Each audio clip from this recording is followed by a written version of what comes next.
애플이 사실 AI를 열심히 안 하는 회사가 아니에요. Siri라는 게 딥러닝 기반으로는 했어요. 트랜스포머 기반 알고리즘이 아니에요. 이게 GPT죠. 애플이 이제 그런 쪽으로 너무 뒤처져 있기 때문에 모든 리소스를 여기에 집중을 해야 돼요. AI 쪽에 인프라가 안 되면요, 디바이스를 아무리 지금 좋게 내놔도 깡통 취급을 받을 가능성이 있어요.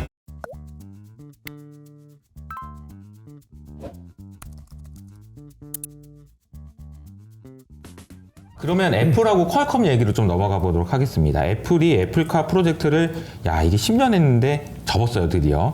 그리고 이제 그 다음 나온 소식을 보니까 우리는 AI 할 거야. 이거 어떤 의미로 받아들여야 되나요? 올해 제가 이야기했던 게 온 디바이스 AI 쪽. 특히나 이제 레벨 3 자율주행차가 내년부터 신차가 많이 나오거든요. 이게 이제 하반기 갈수록 이제 온 디바이스 AI 중에서 레벨 3 자율주행차가 주도 섹터가 될 수 있겠다라고 했는데 요 힘이 상당 부분 약해졌다고 보셔야 돼요. 챗 GPT가 시작되기 전하고 이후에 전략들이 되게 많이 바뀌는데요. 그전에는 디바이스가 더 중요했다고 빅테크들이 생각을 했어요. 그래서 애플카 같은 것들을 지금 개발하고 있는 상황이었는데 지금은 AI 쪽이 더 중요하다고 생각을 하는 것 같습니다. 그렇기 때문에 최근에 엔비디아 주도의 AI 서버 칩 쪽 밸류 체인들이 더 세게 갈 수 있었던 부분이고요. 올해 자율주행차 쪽은 뭐 모멘텀이 살아있긴 하지만 애플이 이쪽에서 거의 지금 발을 빼는 흐름이면 세게 가기는 쉽지 않겠다는 생각이 들어요. 결국 이것도 그건 같아요. 자동차가 많이 팔리고 여기서 레벨 3 자율주행차가 뭔가 모멘텀을 줘야 되는 건데 기본적으로 자동차 판매 자체가 약하고 전기차도 약하고 하니까 자율주행차의 어떤 그런 모멘텀 자체가 힘을 못 받는 그런 느낌인 것 같습니다. 그래서 더 열심히 AI 쪽에 집중하는 게 맞을 것 같아요. 하드웨어하고 AI, 그러니까 디바이스라고 하는 이제 뭐 아이폰이든 아니면 자동차, 테슬라 자동차든. 근데 이게 보면은 하드웨어보다 AI가 더 중요하겠다라는 판단을 하게 된 계기는 챗 GPT 때문에 그렇다는 거죠. 맞습니다. 뭐 정확하게 이야기하면 트랜스포머라는 알고리즘 때문이고요. 그러니까 애플이 이제 그런 쪽으로 너무 뒤처져 있기 때문에 지금은 모든 리소스를 여기에 집중을 해야 돼요. AI 쪽에 인프라가 안 되면요, 디바이스를 아무리 지금 좋게 내놔도 이게 깡통 취급을 받을 가능성이 있어요. 네, 그렇기 때문에 지금 애플은 일단 본진부터 지금 살려야 되는 상황이거든요. 그리고 위급한 상황이라는 게 좀 느껴지는 게 네. 어제도 이제 뉴스 나온 게 그 중국에서 아이폰 판매량이 굉장히 많이 줄었더라고요. 24%가 줄었다는 얘기를 듣고 저도 좀 충격을 받았는데, 이런 내용 보면은 이게 지금 굉장히 중요한 기로에 서 있다라는 생각을 하는 것 같아요. 근데 잘 생각해 보면은 시리는 제일 먼저 한 것 같고, 맞아요. 애플은 되게 열심히 한 것 같은데 왜 이렇게 된 거지? 운이 없었죠. 운이 없었다. 일단 시리 서비스가 나온 게 보통 본격화된 게 2013년이거든요. 애플이 사실 AI를 열심히 안 하는 회사가 아니에요. 굉장히 열심히 했는데 예전에 이런 것 같아요. 미국이 막 반도체 막 키운다고 해서 열심히 진공관 투자를 해놨거든요. 네. 진공관 기반으로 엄청 투자를 해놨어요. 근데 그게 진공관을 대체하는 트랜지스터가 나왔죠. 그러니까 이제 일본은 진공관 투자 안 하고 트랜지스터부터 투자하니까 이게 미국 반도체 업체들은 매몰 비용이 엄청난 거죠. 근데 이제 일본은 새로 시작하는 거죠. 그러니까 지금 보면 그런 거예요. Siri라는 게 트랜스포머 기반 알고리즘이 아니에요. 딥러닝 기반의 알고리즘인데, 요게 약간 조금 정리 드리자면, AI라는 게 사실 우리 영장류에서 이렇게 뭐 하나하나씩 제거하고 결국 호모 사피엔스가 살아남는 것처럼 AI도 그렇거든요. 처음에는 앨런 튜링이라는 사람이 뭔가 고안을 하고 나서 이게 이제 처음에는 생짜로 막 프로그래밍 코딩 해가지고 막 이 법칙들 만들어가지고 했는데 그게 안 되죠. 엣지 케이스가 워낙 많이 나오니까. 그래서 컴퓨터 좋은 거 갖다 놓고 빅데이터 막 밀어놓고 스스로 학습해봐. 그게 머신러닝이거든요. 머신러닝. 네, 그래서 AI가 머신러닝이 메인이 됐고, 요게 이제 뭐 크로만 용인 정도 되겠죠. 그리고 여기서 딥러닝이라는 또 AI가 메인이 됩니다. 그러니까 머신러닝 중에서 여러 가지 기술이 있었겠죠. 다양한 영장류가 있는 것처럼. 거기서 이제 딥러닝이라는 기술이 메인이 된 거예요. 애플은 딥러닝 기반으로는 했어요. 근데 딥러닝에서 또 여러 가지 기술 관례들이 있었겠죠. 거기서 이제 2017년 트랜스포머라는 기반으로 갔는데 이게 GPT죠. 네, GPT가 제너러티브 그리고 프리트레인드 트랜스포머의 약자거든요. 지금 그러니까 빅테크들이 투자하고 이런 것들이 전부 트랜스포머 쪽 기반이에요. 근데 애플은 2013년에 투자를 대거 했으면 트랜스포머 기반이 아니죠. 그래서 시리가 말을 잘 못 알아듣는 거죠. 네, 트랜스포머의 특징이 사람의 말을 맥락을 이해하는 거거든요.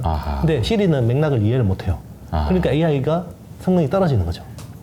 네, 그러니까 갈아엎어야 됩니다, 지금. 이게 참 말 들어보면 참 안타깝다라는 생각이 드는데 네. 어떻게 보면은 애플이 한 10년 전에 그거 했던 거예요. 그 전에 우리 아이폰 나오기 전에 우리 썼던 거 생각해봐요. MP3, 내비게이션, 그렇죠. PMP, 뭐 PDP 뭐 이런 맞습니다. 거 썼었잖아요. 근데 그거 다 없어졌잖아. 그렇죠. 그리고 노키아, 뭐 이런 회사들, 블랙베리 다 없앴잖아요. 애플이 없앤 거예요. 맞아요. 완전히 새로운 기술을 가지고 기존에 있었던 잘 써먹던 그런 기술을 완전히 무력화시키고 그럼 갖다 버려야 되는 기술을 만들었던 그렇죠. 그런 장본이 있는데 자기가 지금은 당하는 약간 위협을 당하고 있는 거예요. 그죠? 맞습니다. 자기가 똑같이 당하는 거죠. 사실 소니가 디지털 카메라를 내놓으면서 그 사진기 업체들 다 망하게 했거든요. 맞아요. 근데 결국 소니가 스마트폰한테 죽었죠. 휴대폰에 카메라가 들어가면서 디지털 카메라가 죽어버렸죠. 네. 애플이 그러면은 정말 진짜 위기일까요? 저는 그렇게 생각하진 않아요. 네. 어쨌든 이게 마라톤 게임으로 간다 그러면 길게 보면. 결국 이제 Who is Big Brother 이거잖아요. 그쵸. 누가 빅브라더가 될 거냐? 그러면 빅브라더가 되려면 컴퓨팅 파워도 중요하지만 결국 데이터거든요. 이게 이제 처음에는 일단 시작할 때는 컴퓨팅 잘하는 파워가 애들이. 중요한데 결국은 나중에는 빅데이터 많은 애가 이기게 돼 있거든요. 근데 애플처럼 이 엣지 디바이스 쪽에서 빅데이터 많은 애가 없어요. 없죠. 네. 우리 다 지금 아이폰 쓰고 있는데. 그리고 애플 클라우드에 엄청나게 많은 사용자 데이터들이 모아져 있을 거고 요거를 그냥 가공해서 컴퓨팅 파워 가지고 하면 되는데 당장 엔비디아 칩을 못 구할 뿐이에요. 인 거죠. 네. 근데 그것도 엔비디아가 나왔네요. 네, 그렇죠. 그래서 그러니까 애플도 지금 엔비디아한테 빨리 가서 줄 서 있을 거란 말이에요. 맞습니다. 그래서 어떻게 하냐면 애플이 올해 AI 쪽 서버 쪽으로 예산 배정한 게 45억 달러예요. 45억 달러면은 한 5조, 6조 정도 6조 정도 되죠. 6조. 긴급 편성한 게. 긴급 편성. 네, 긴급 편성한 게. 6조. 네네. 아마 더 할 거예요. 그거는 이제 일단 첫 번째로 한 거고, 그것 때문에 원래 엔비디아가 2년마다 신제품 하나 내놓잖아요. 그래서 원래 B100이라는 칩이 원래 4분기 출시 예정이었거든요. 네. 근데 갑자기 2분기로 땡겼어요. 그래서 H200하고 B100이 그냥 겹쳐져 버린 거거든요. 칩 출시가. 근데 아마 애플이 B100을 당기는데 중요한 역할을 하지 않았을까라고 추정을 합니다. 애플이 H100 가지고는 도저히 이게 순번표 가지고 답이 없으니까 다음 거 네, 더 다음 비싸게 거 우리가 다음 거. 인텔이 EUV 장비 못 사니까 하이NA부터 아도 쳐버렸잖아요.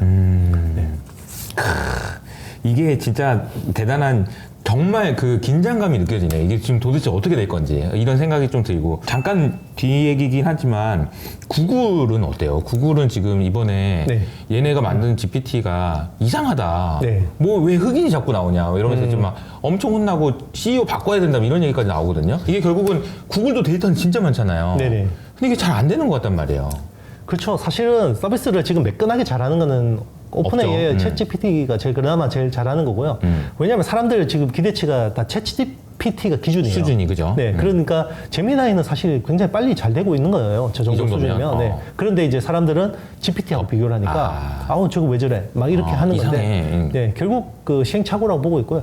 구글은 그래도 그 오픈 AI하고 뭔가 한번 제대로 경쟁해 볼 수 있는 그게 된 거고 이제 그 외에 나머지 업체들이 문제죠. 애플도 빨리 이제 데이터는 있지만 네네. 빨리 따라가야 된다라는 생각이 맞습니다. 듭니다. 이게 이제 온 디바이스 AI로 가려면 퀄컴 얘기를 안 할 수가 없어요. 이 두 네네. 회사 모두 6월, 7월 달에 네네. 중요한 행사가 있다고 하는데 네네. 이게 뭐예요? 그러니까 이게 사실은 6월, 7월에 그러니까 일단 6월에 애플의 WWDC라고 해서 애플 개발자 회의가 있고요. 그리고 7월에 그 아마 퀄컴이 모바일 AP가 아니라 PC용 칩셋을 내놓죠. 그 윈도우 OS용 스냅드래곤 X 엘리트. 자 이제 그러면 ARM 아키텍처 기반의 CPU가 PC 쪽으로 이제 대거 이제 적용이 되잖아요. 자 이 두 회사가 앞으로 전망이나 로드맵에 대해서 어떻게 그리느냐.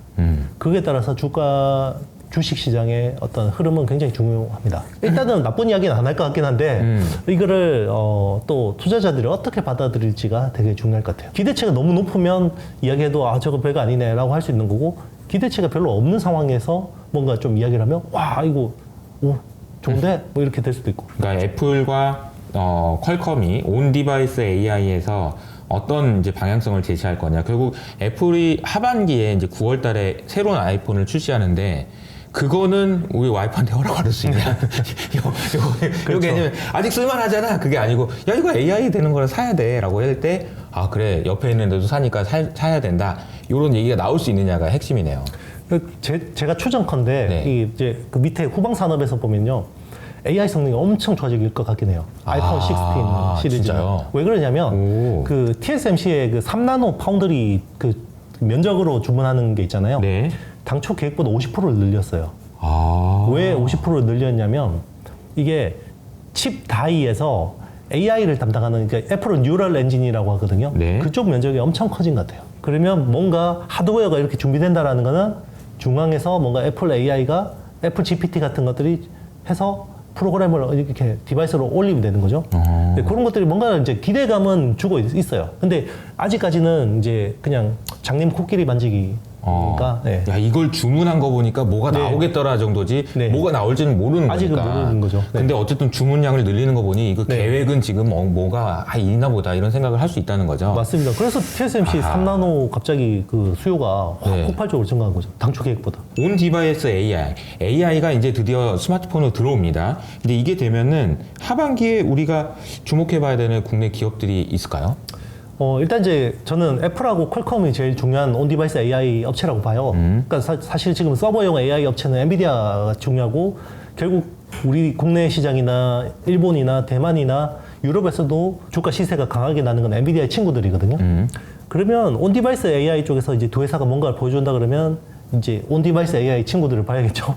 퀄컴하고 국내 가장 많이 바인딩 되는 회사는 리노공업이라는 회사예요. 테스트 소켓 회사고, 자, 이 회사는 핀 타입으로 하는데 다양한 서비스를 제공해 줄 수 있는 맞춤화를 해줄 수 있는 그런 준비가 돼 있는 거고요. 뭐 그런 회사들 보시는 게 좋죠. 온 디바이스 AI에는 네. 이제 대장주라고 할 수 있는 게 이제 리노공업 네네. 이렇게 볼 수 있을 것 같고 네네. 이것도 이제 봐야 되는 게 결국은 오겠죠. 그러니까 결국은 온 네. 디바이스 AI가 많은 사람들의 채택을 받고 충분한 지불 용의가 있는 그런 제품이 나오긴 하겠지만 언제 나올지는 그리고 이제 그게 언제 주가에 반영될지는 모르니까. 그렇죠. 네. 근데 아마 뭐 애플이나 퀄컴 쪽에서 뭔가 굉장히 긍정적인 그림을 그려준다 그러면 국내 관련된 업체들을 많이 오를 수 있을 것 같고, 그리고 이제 기판 쪽에서 이제 심텍 같은 경우는 이제 GDDR 쪽이죠. 네. 그러니까 온디바이스 AI의 그 AP, 그러니까 프로세서 성능이 좋아지면 거기 붙는 그래픽 D램도 성능이 좋아져야 돼요. 그러면 거기 관련된 기판을 납품하는 심텍 같은 회사들,